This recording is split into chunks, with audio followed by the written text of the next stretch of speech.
I'm Spotlight on America national investigative correspondent Angie Moreski reporting in Laredo, Texas. Ethylene oxide is an odorless, colorless, cancer-causing chemical that companies like Midwest Sterilization use to sterilize the nation's medical equipment.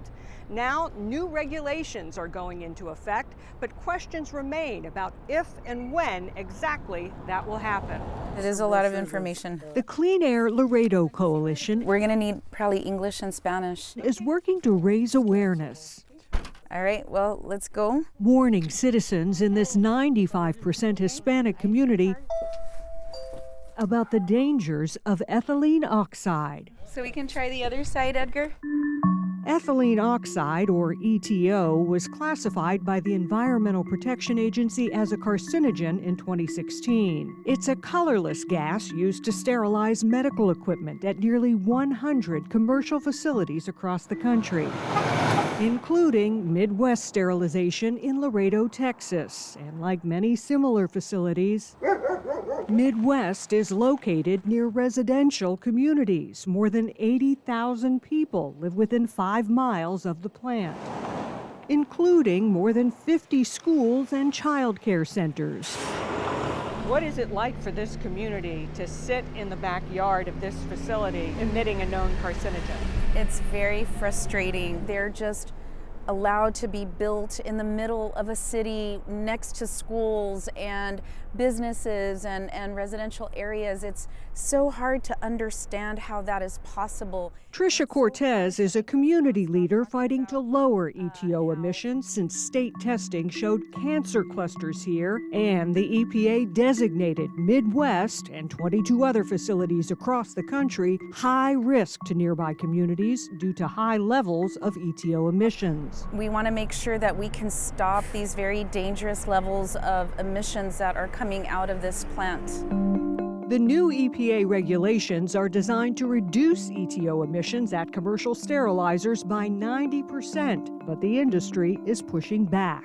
The Ethylene Oxide Sterilization Association is now suing the EPA, calling the new rules overly broad, saying the stringent standards will put some sterilizers out of business and disrupt the medical supply chain. EtO is used to sterilize 20 billion medical devices a year, half of all sold in the U.S. Midwest in Laredo is one of the top EtO users, sterilizing 40% of surgery kits in the nation. The company declined our request for an interview, but told Spotlight without companies like Midwest, medical devices would not be sterile, putting patients at risk. Given supply chain concerns, the EPA has extended the deadline for enforcing the rule to 2 to 3 years. Midwest told Spotlight it expects to be in compliance in about a year. Nobody is saying they're not important, but we just don't want to be the group that suffers in order for them to push out their product to the rest of the country.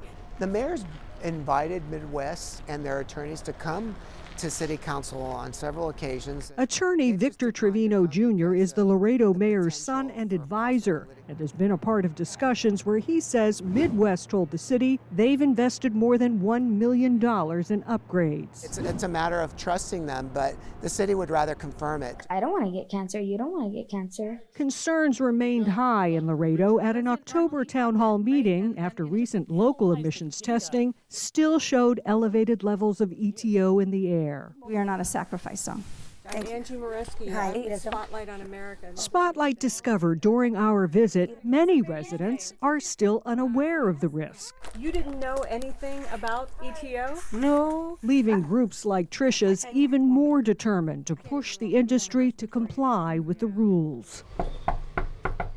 This work is ongoing and we can't stop. Here's a little bit more on the health risks. Thank you, Ms. Thelma. To see more on our investigation into EtO and its impact on local communities, just head over to spotlightinvestigates.com. In Laredo, Texas, for Spotlight on America, I'm Angie Moreski.